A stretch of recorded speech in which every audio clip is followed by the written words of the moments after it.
함수 봅시다. 함수 얘기를 할 건데요.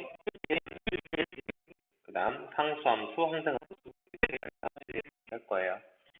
제일 중요한 1대1 함수, 1대1 이 두 가지가 중요한 것 같아요. 것 같고. 자, 먼저 1대1 함수가 뭐냐? 자, 이거야. 함수 중에서 치역의 원소의 정역의 원소가 되는 함수.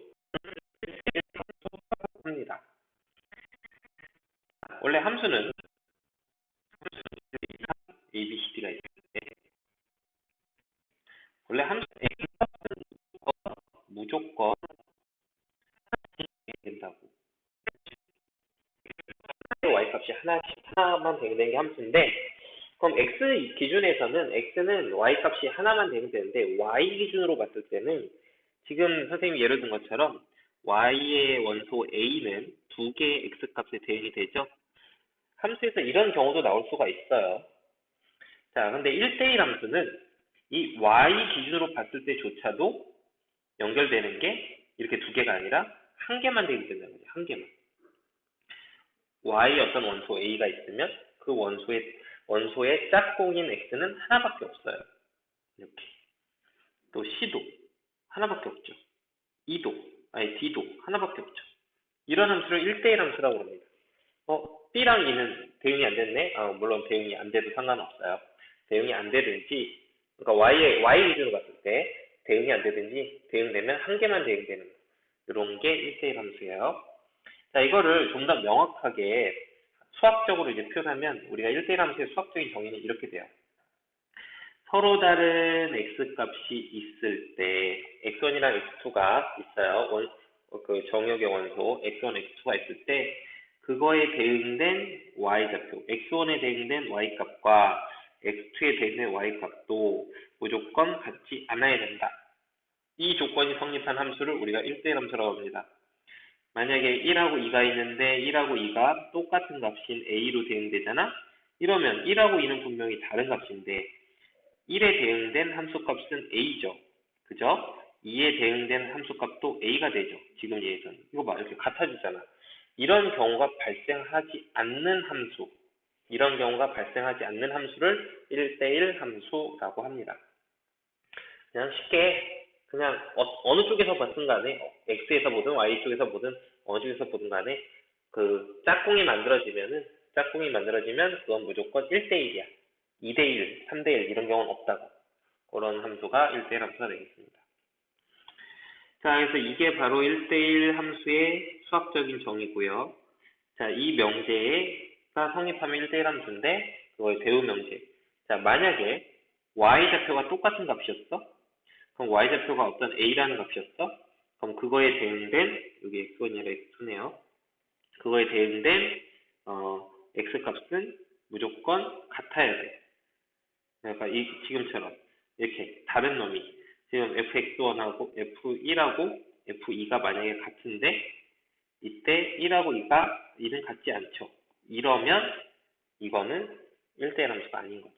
이게 대우는 이렇게.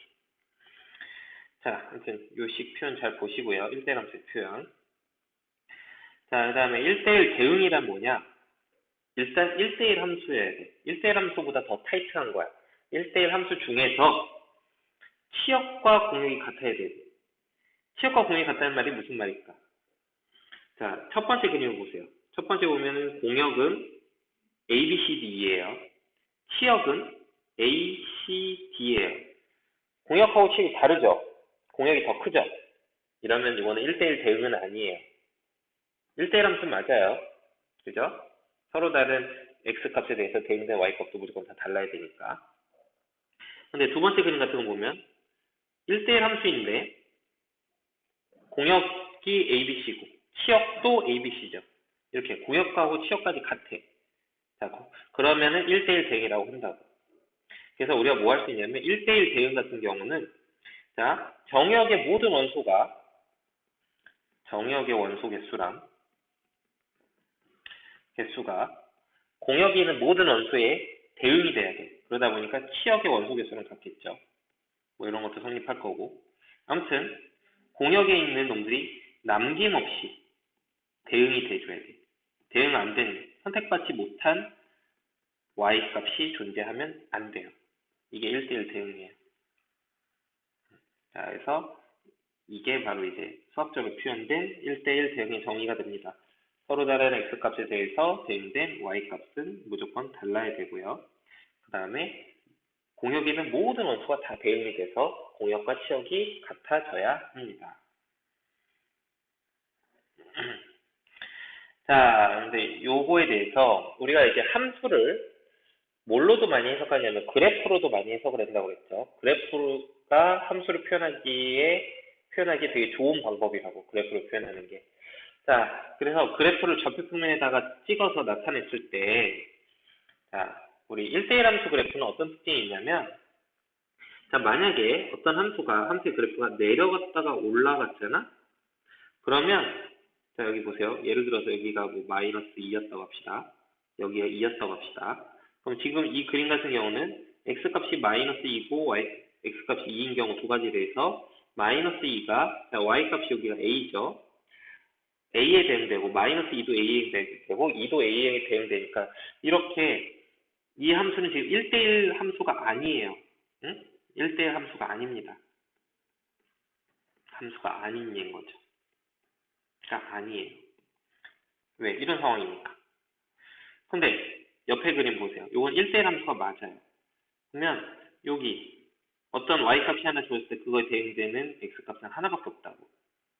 또 다른 y값이 주어지게 되면 그거에 대응되는 x값은 하나밖에 없다고. 요거 하나. 그래프에서 또 어떤 점이 주어졌을 때 그 점에 이 y좌표가 이 점에 y좌표 되는 x값은 요거 하나밖에 없는 거죠. 자, 그래서 1대1 함수의 그래프는 어떻게 돼야 되냐면 이 두 번째 그림처럼 내려갔다 올라갔다, 감소하는 파트도 있고 감소해서 증가로 바뀌는, 감소 증가가 모두 다 있는 함수는 요건 1대1 함수가 아니에요. 근데 계속 증가만 하고 있죠. 지금 이 그림 같은 경우 계속 올라가기만 하고 있지. 이런 함수는 계속 증가하는, 단조롭게 증가하는 단조 증가 함수는 1대1 함수의 그래프가 맞습니다. 혹은 내려가고 있어도 돼. 계속 이렇게 내려가고 있어도 어떤 서로 다른 어떤 y값이 있으면 그거에 대응되는 x값은 하나밖에 없다고. 어떤 y값이 있으면 그거에 대응되는 x값은 하나밖에 없어요. 어떤 y값에 대해서 그거에 대응되는 x값은 요거 하나밖에 없어요. 그래서 계속 감소하든지 계속 올라가든지 이렇게 되면은 1대1 함수의 그래프가 됩니다. 그래서 1대1 함수의 그래프는 계속 증가하든지 계속 감소하는 그런 그래프가 1대1 함수의 그래프입니다. 자, 그리고 1대1 대응의 그래프는 계속 증가하든지 계속 감소해야 돼. 그래야지 1대1 함수가 되니까. 그 중에서 이제 공역과 치역이 같다고 하면은 자, 이게 공역의 범위였으면 그래프가 이 모든 공역의 범위를 싹 훑고 지나가야 돼. 응? 어떻게 해야 돼? 이 범위를 모두 훑고 지나가야 돼. 근데 만약에 공역이 이만큼의 범위가 공역이었는데 그 그래프가 이 공역의 전범을 훑지 않고 이렇게만 지나가 버리면, 그러면은 이 그래프에 있는 점들의 y값들의 집합을 모아보면 이 정도밖에 안 되거든. 이 그래프에 있는 점들의 y값들의 집합이 치역이라고. 그러니까 지금 이렇게 되면 치역이랑 공역이 같지 않죠? 그래서 이거는 1대1 대응이 아닙니다. 1대1 대응이 아니에요. 이거는 1대1 대응이 되는 것이고. 자, 그래서 1대1 함수이면서 공역과 치역, 모든 공역의 범위를 훑고 지나가게 하는 증가 함수 혹은 감소 함수를 1대1 대응의 그래프라고 할 수가 있습니다. 자, 이게 1대1 함수 1대1 대응에서 중요한 내용이고요. 자, 자, 또 여러 가지 함수 중에 두 개 더 얘기해 보죠. 항등함수. 항등함수는 정역과 공역이 같고, 그러면서 집어넣은 것, 같은 원소끼리 대응되는 함수여야 돼. 자, 정역이 1, 2, 3이면 공역도 반드시 1, 2, 3이어야 돼. 정역과 공역이 같아야 돼. 정역과 공역이 같으면서 1을 집어넣으면 대응되는 결과는 1이 나와야 돼. 3을 넣으면 3이 나와야 돼. 그러니까 집어넣은 값이 그대로 나오는 함수가 항등함수예요. 그래서 항등함수의 함수식은 항상 이렇게 됩니다. y는 x. 물론 이제 정의역은 달라요. 정의역은 여러 가지가 나올 수 있어. 정의역은 여러 가지. 그러니까 지금 첫 번째 요 그림 첫 번째 거에서 요거를 함수식을 써보게 되면 함수식은 y는 x고 x가 될 수 있는 숫자는 1, 2, 3밖에 안 돼요. 이게 정의역이야. 그리고 두 번째 그림 같은 경우 이거는 그래프가 모든 실수범위에서 그려지고 있는 거죠. 그러니까 함수식이 y는 x고 그때 x는 실수 전체가 되는 거죠. 정의역 x값의 범위가 모든 실수값이 다 만나다고. 정의역은 달라질 수 있지만 함수식은 다 항상 똑같아요. y는 x, y는 x. 자, 그리고 이제 항상 보면 이런 식의 대응이 되니까 1대1 함수면서 공역에 있는 모든 원수가 남김없이 다 대응이 되죠. 그러니까 공역과 치역이 같아야 돼. 그래서 항상함수는 항상 공역과 치역이 같다는 특징을 발생을 하기 때문에 1대1 대응이에요. 모든 항상함수는 다 1대1 대응이 되는 겁니다. 자, 항상함수가 뭔지 개념만 잘 알고 있으면 되고요. 다음 상수함수는 모든 x값들이 다 똑같은 y값으로 대응되는 함수. 이런 함수를 상수함수라고 합니다. 자, 예를 들어서 y는 3 이런 거. 이런 그래프 보면 자, 여기 좌표를 한번 다 찍어보면 0,3, 여기는 1,3, 2,3 이런 식으로 y는 3이라는 직선에 있는 모든 점들은 x좌표가 뭐가 됐든 간에 y값은 모두 다 3으로만 대응된다고 이렇게. 그래서 상수함수 그래프를 그리게 되면 항상 어떻게 그려지냐면 x축에 평행한 직선으로 그려져요. 상수함수 그래프는. 그래서 여러분이 그래프만 보고도 이게 어떤 함수인지 얘기를 할 수 있어야 돼. 자, 상수함수 그래프는 항상 x축에 평행한 직선의 그래프가 되고요. 그 다음 1대1 함수라든지 1대1 대응 같은 함수들은 그래프가 이렇게 계속 증가하거나 혹은 계속 감소하는 그런 형태의 그래프. 그 중에서 1대1 대응은 1대1 함수 중에서 모든 공역의 범위를 그래프가 훑고 지나가서 공역과 치역이 같아지는 그런 그래프면 그거는 1대1 함수에서 한 단계 더 가서 1대1 대응이라고 얘기를 하게 되는 겁니다. 자, 그래서 이렇게 그래프 갖고 해석하는 게 중요하고요. 그 다음 항등함수는 그래프 그리면 항상 이렇게 y는 x, x축, y축, 좌표 평면에서 이렇게 45도 각도로 이렇게 가는 이 직선 위에 점들이 찍히게 돼요. 이 직선 위에 있는 점들. 이런 점들로만 모여있는 함수가 항등함수가 되겠습니다.